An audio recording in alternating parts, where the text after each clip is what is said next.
Issue lalong isip, in-unbox na ng Creamline Cool Smashers. Lalong isip mukhang magiging part ng first six, Valdez, Tots, Pons at Kyle wala sa Creamline.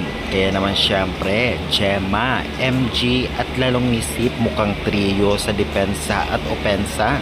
Lahat na yan ating pag-uusapan this video. Kaya before that guys, please huwag niyong kalimutan mag-like, comment, and subscribe and pa-hit the notification bell for more PBL, UAAP volleyball updates dito sa Pilipinas. Maraming salamat sa support, pa-like and share na rin.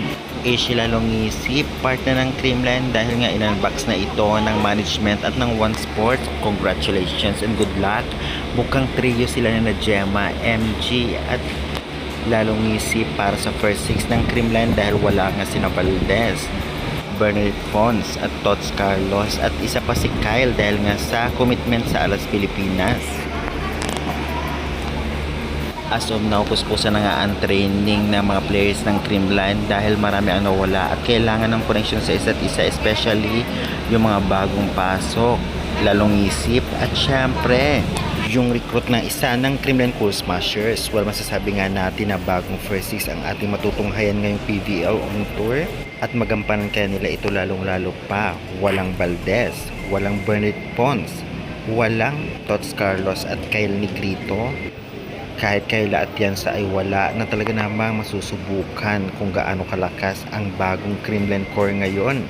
Dahil yung dating core ay talagang busy sa Alas Pilipinas dahil para sa bansa naman ito. Spotted na din sa training ang Jella, Ella De Jesus at Gemma Galanza. Natuwa ang fans dahil sa nandito na sila galing sa Las Vegas.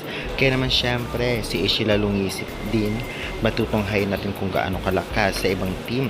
Dahil kung ating nakita ang kanyang performance sa Signal, grabe, unstoppable din na maaasahan mga katulong ni Gemma para sa opensa at depensa. Samahan pa ni MG. Kaya sa tingin ninyo, kayanin na Gemma, lalong isip at MG bilang mga wing spikers ng Creamline ang mga makakalaban nilang team? Pa-comment, ipa-subscribe for more volleyball updates. Maraming salamat sa support and God bless na lamang.